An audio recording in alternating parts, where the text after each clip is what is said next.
Welcome back guys. Let us discuss 7th question of exercise miscellaneous from the chapter matrices. For the what value of x, तो हमको ये एक equation given है, इसको solve करके हमको x की वैल्यू निकालनी है। यहाँ पे ये रहा x।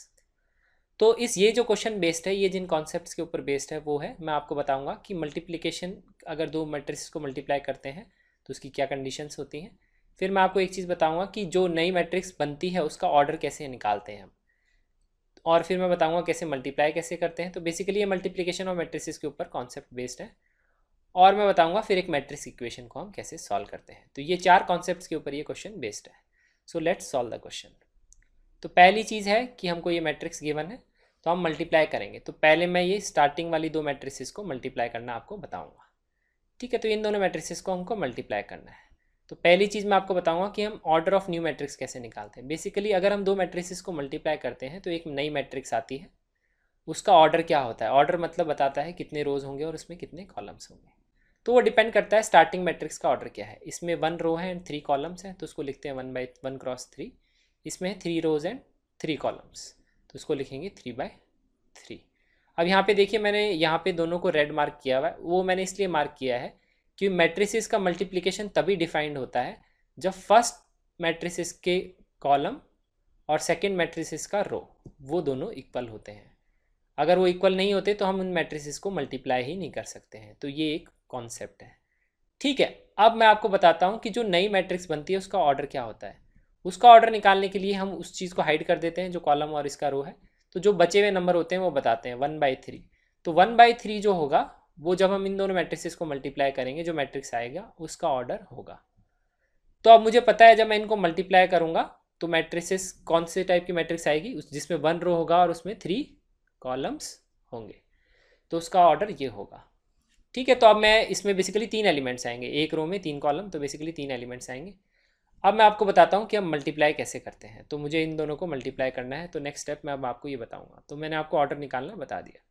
तो जब हम मल्टीप्लाई करेंगे तो कैसे करते हैं, यहाँ पे 3 एलिमेंट्स आएंगे, वो हम कैसे निकालते हैं। तो ये देखिए, यहाँ पे मैंने लिखा है row 1 C1, row 1 C2, row 1 C3। It means row 1 column 1, this is first element, second element, third element, तीनों एलिमेंट्स निकालेंगे। तो पहले हम रो 1 कॉलम 1 से स्टार्ट करते हैं।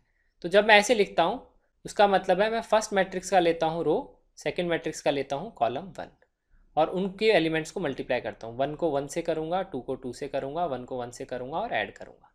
तो यहाँ से ये आएगा 1 + 4 + 1। तो इस तरह से निकालते हैं फर्स्ट एलिमेंट। फिर यहाँ लिखा है रो 1 कॉलम 2, उसका मतलब है फर्स्ट रो और इसका सेकंड कॉलम। इस तरह से हम मल्टीप्लाई करेंगे। ठीक है, तो 1 को 2 से करेंगे, 2 को 0 से करेंगे, 1 को 0 से करेंगे और ऐड करेंगे, तो ये आएगा 2 + 0 + 0। फिर यहाँ से हम फर्स्ट रो लेंगे और यहाँ से हम थर्ड कॉलम लेंगे, that is our third element. तो यहाँ से आएगा फर्स्ट रो लेंगे और यहाँ से थर्ड कॉलम, तो उससे आएगा 0 + 2 + 2। तो ये 3 एलिमेंट्स हमारे आ गए। तो ये इन दोनों मैट्रिसेस को मल्टीप्लाई करके जो मैट्रिक्स आई वो हमने निकाल ली। अब तो बस इसको ऐड करके हम सिंप्लीफाई कर लेंगे, 3 एलिमेंट्स आएंगे। ठीक है, और ये जो दूसरी वाली मैट्रिक्स है इसको मैंने साइड में ऐसे लिख लिया। तो अब ये जो दूसरी वाली मैट्रिक्स है, अब मेरे को ये जो मैट्रिक्स आई इसको इससे मल्टीप्लाई करना है, और दूसरी वाली मैट्रिक्स का ऑर्डर है 3/1। तो अब मैंने आपको पीछे कॉन्सेप्ट बताया था, यहाँ पे देखिए इसके कॉलम्स 3 हैं, इसके रोज 3 हैं, तो हम इनको मल्टीप्लाई कर सकते हैं क्योंकि मल्टीप्लिकेशन की कंडीशन ही यही होती है। फर्स्ट मैट्रिक्स के कॉलम्स और दूसरे मैट्रिक्स के रो इक्वल होने चाहिए। ठीक है, और जो ऑर्डर आएगा नई मैट्रिक्स का वो बचता है बचे हुए नंबर से, तो 1 रो एंड 1 कॉलम। तो नई मैट्रिक्स का ऑर्डर आएगा 1 × 1, that is 1 row by 1 column. तो इसको मैं अब सिंप्लीफाई कर लूँगा, तो ये आएगा 6 to 4, और उसको मैं फिर इस मैट्रिक्स से मल्टीप्लाई करूँगा। तो जो नई मैट्रिक्स बनेगी उसका ऑर्डर आएगा 1/1।